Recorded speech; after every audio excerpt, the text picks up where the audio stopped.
बिल्कुल, देखिए यही बड़ा बदलाव है जो पूरी दुनिया भी महसूस कर रही है। तस्वीरें जो इस वक्त टेलीविजन स्क्रीन पर हैं वो उसी वक्त की हैं जब जस्टिन ट्रूडो और प्रधानमंत्री नरेंद्र मोदी की मुलाकात हुई है, यानी कनाडा और भारत के बीच में द्विपक्षीय वार्ता की ये तस्वीरें हैं। और इसी दौरान जो एक साझा बयान जारी किया जाता है उसमें जस्टिन ट्रूडो ने साफ कर दिया कि खालिस्तान को समर्थन कनाडा सरकार की तरफ से नहीं मिलेगा।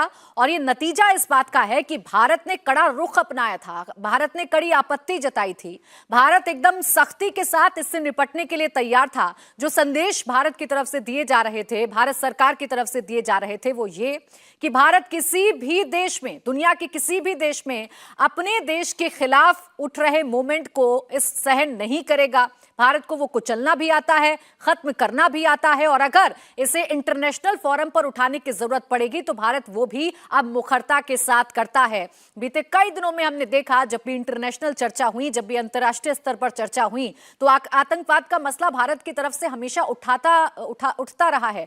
भारत ने पाकिस्तान को भी एक्सपोज किया, चीन की करतूतों पर भी रोक लगाने के लिए भारत ने अंतर्राष्ट्रीय स्तर पर अपनी बात को मुखरता से रखा, बड़ी ही मजबूती के साथ रखा।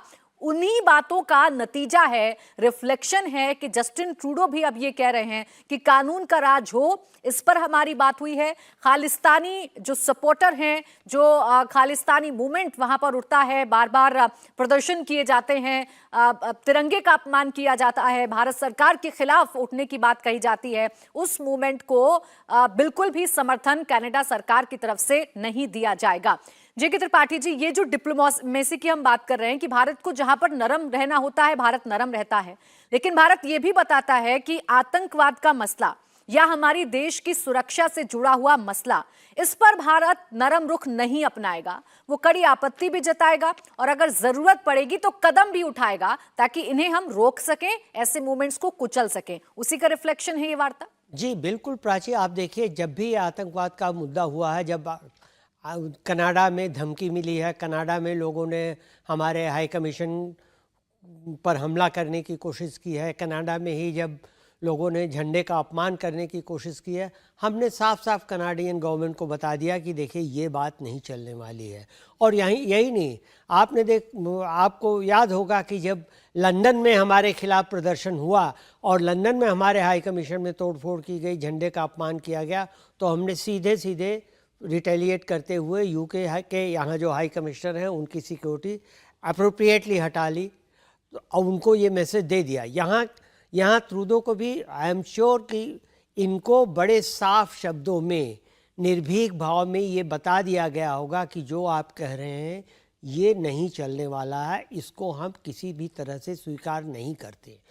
लेकिन ट्रूडो ने जो बात कही है वो कितने ऑफिशियल, कितने प्रेशर में कही है, या ट्रूडो अपनी बात को कहाँ तक सही रखते हैं, ये हमें देखना होगा कि वहाँ जा कर के उसको इम्प्लीमेंटेशन लेवल पे कितना उतार पाते हैं। कहीं ये न कह दें कि नहीं जी ये तो अभिव्यक्ति की स्वतंत्रता है और हम इसको नहीं रोक सकते, हम तो गवर्नमेंट की ओर से कुछ नहीं कर रहे हैं, क्योंकि ये चीज़ कनाडा कहता रहा है।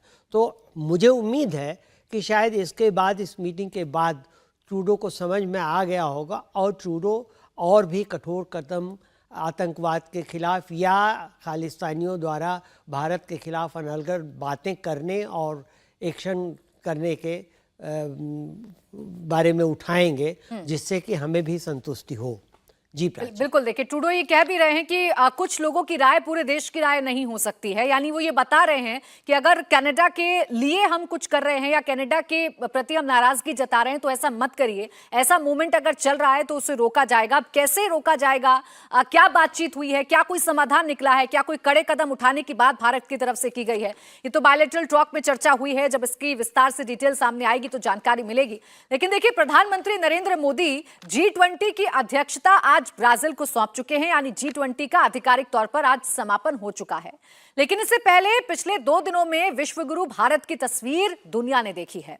भारत के कद का अंदाजा इस बात से लगाइए कि चाहे डिक्लेरेशन हो या फिर आज राजघाट विजिट, प्रधानमंत्री मोदी का अनुसरण करते दिखाई दिए दुनिया के सबसे शक्तिशाली नेता।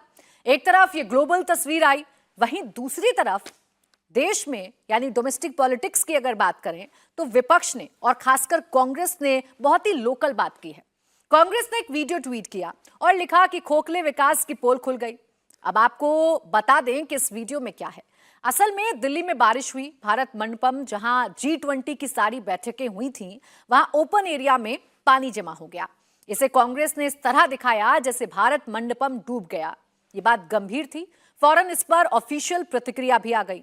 पीआईबी ने फैक्ट चेक किया और बताया कि पानी थोड़ी देर के लिए बाहरी इलाकों में जमा हुआ था, जिसे पंप से फौरन बाहर निकाल दिया गया। यानी फैक्ट चेक में कांग्रेस का दावा गुमराह करने वाला निकला। अब आप जाहिर तौर पर सोच सकते हैं कि कांग्रेस ने वीडियो के जरिए किस तरह की राजनीति करनी चाहिए है।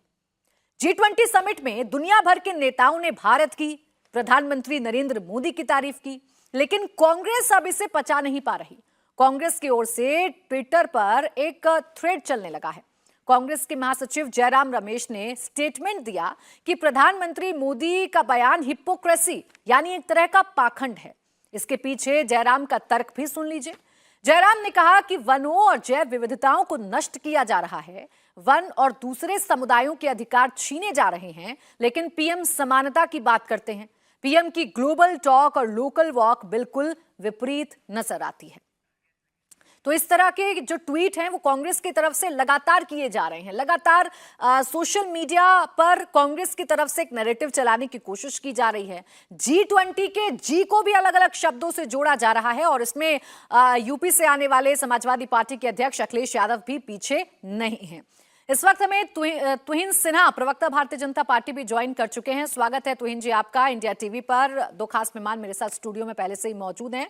तुहिन जी, देखिए, वक्त तो राजनीति का नहीं है, लेकिन अगर विपक्ष कुछ सवाल उठाएगा, वीडियो ट्वीट करेगा, एक नैरेटिव चलाएगा, तो आपकी तरफ से जवाब आए, ये उम्मीद हम लोग भी कर रहे हैं। विपक्ष इस सफल G20 समिट को ये बता रहा है कि ये सिर्फ और सिर्फ ढकोसलेबाजी है, ये पाखंड है। नमस्ते प्राची जी, नमस्ते जफर भाई और सभी दर्शकों को भी।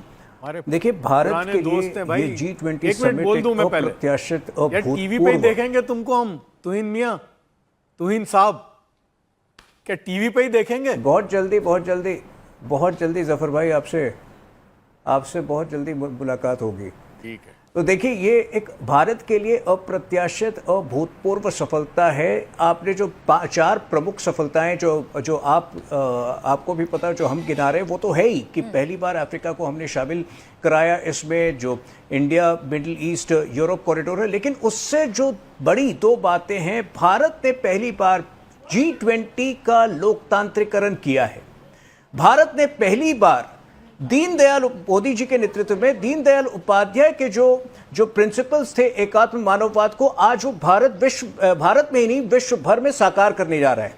लेकिन पिछले 3 दिनों में कांग्रेस ने केवल और केवल अगर कुछ किया है तो अपने मानसिक और बौद्धिक दिवालियापन का परिचय दिया है और अपनी ओछी सोच का परिचय दिया है।